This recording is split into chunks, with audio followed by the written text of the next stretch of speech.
Let's get started. Number 6. Quickly using keyboard shortcuts. When you sit at someone else's computer, within seconds, you've opened multiple tabs and browsed through files, while your friends are clicking through menus as if solving a puzzle.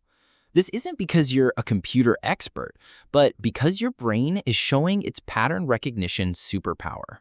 Scientists call this procedural learning acceleration, the brain's ability to spot shortcuts and automate complex sequences of actions. Your brain doesn't just learn shortcuts, it actively hunts for them. When it sees a long sequence of actions, it immediately optimizes, always looking to save time and effort. This phenomenon isn't limited to computers. People skilled with shortcuts begin to see shortcuts everywhere, in the grocery store, packing a suitcase, or solving problems that others find confusing. Research at Carnegie Mellon shows that people quick to use shortcuts have enhanced cognitive chunking, the ability to group complex actions into single mental units. When the brain notices 4 clicks to delete a file, it finds a faster way, learns it, and remembers it permanently.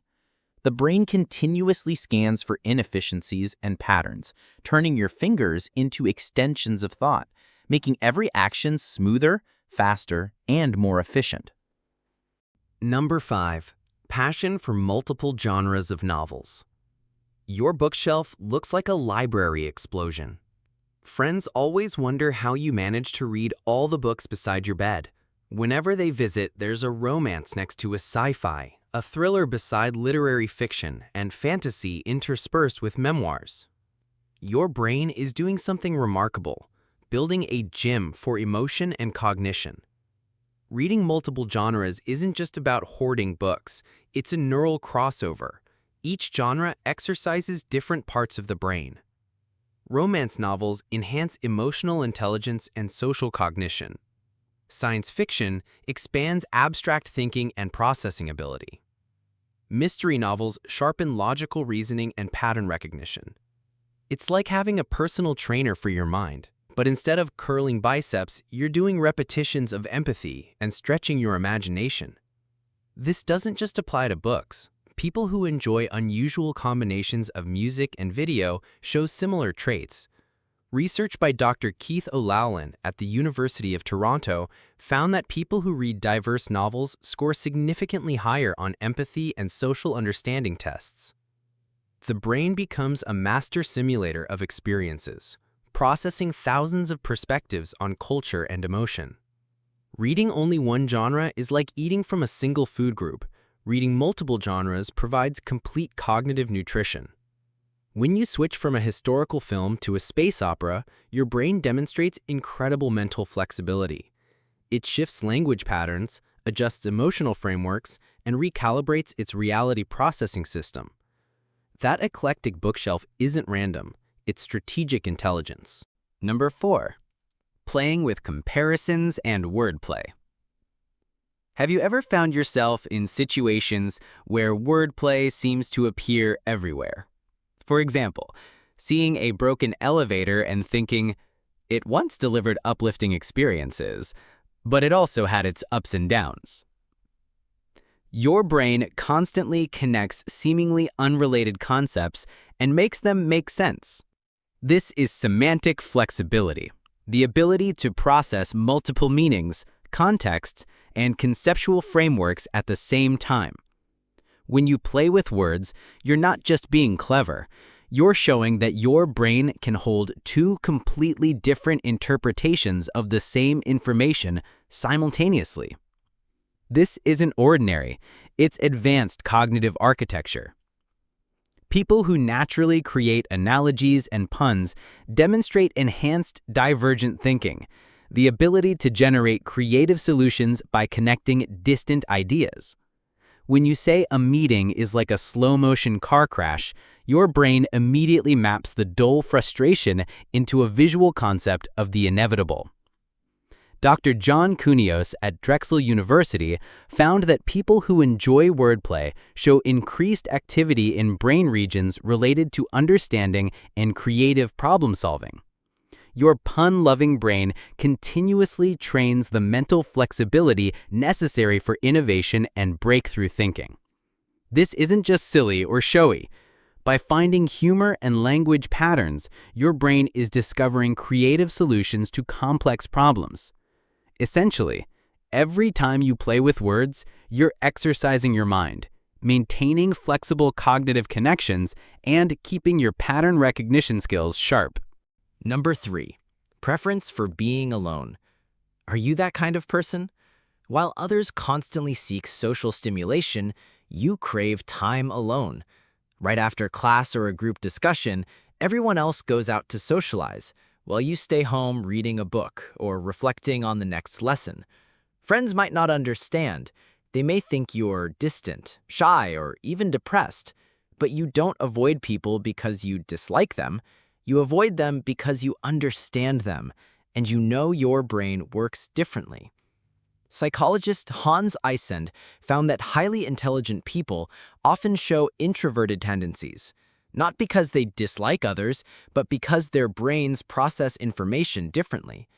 Your mind is like a high-performance computer, working best without too many programs running simultaneously. Social situations, while enjoyable, demand significant cognitive resources, following conversations, reading facial expressions, and managing social dynamics. Research by Dr. Satoshi Kanazawa shows that intelligent people often report less satisfaction when socializing frequently. You are not antisocial. Your brain simply has different optimization requirements, like a sports car that performs best on an open highway rather than stuck in traffic. Quiet time, dining alone, taking solitary walks, or enjoying a peaceful evening gives space for deliberate practice, deep thinking, building expertise, and generating meaningful insights. Preferring to be alone is not a personality flaw. It is a sign that your intelligent brain knows how to operate at its highest level. Number 2. Asking more wisely. Your brain is always asking why. When someone states a fact, most people ask what happened and feel satisfied with the answer. But your brain doesn't settle. It doesn't just collect events, it hunts for the story behind the story, the cause behind the outcome, the reason behind the reason. This isn't just curiosity. It's a fundamentally different approach to processing information. While others gather data, you are building understanding. You don't just want to know what is true, you want to know why it's true, what makes it true, what happens if it's no longer true, and why. This search behavior is called causal reasoning, a sign of high-level thinking. Your brain isn't satisfied with surface information, it wants to understand the underlying mechanisms. Children constantly ask why because their brains are building a causal map of reality. Your brain retains that childlike curiosity, but enhanced with the analytical power of an adult. A study at MIT found that people who naturally ask why show enhanced metacognitive ability. They think about thinking itself. Your brain doesn't just process information, it processes how information connects, why these connections exist, and what they might predict. This isn't about skepticism. It's how an intelligent brain maps the hidden architecture of reality. Number 1. The best at swearing. Have you ever met a colleague who, while others struggle to find the right words in a conversation, crafts masterpieces using profanity? Their swearing isn't random, it's a carefully deployed language tool, demonstrating fluency in speech and impressive emotional intelligence. Research by Dr. Timothy Jay at Massachusetts College of Liberal Arts shows that people with a large vocabulary, including taboo words, speak more fluently overall. Their brains know the exact moment to drop an F-bomb for maximum impact, while also choosing the right words in a professional setting. Effective swearing requires deep understanding of context, timing, audience, and social dynamics. You know the difference between swearing at someone and swearing in front of someone. You understand that each word carries a different impact, and you deploy them strategically. Studies also show that swearing can increase pain tolerance and regulate emotions. Your brain uses strong language like a pressure valve, processing intense emotions and maintaining psychological balance.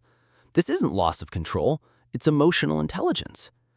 Creative swearing also reflects cognitive flexibility. The brain combines taboo words in novel ways, emphasizing points by breaking language rules. When you invent a well-timed creative curse, you're essentially freestyling poetry with some of society's most emotionally charged words.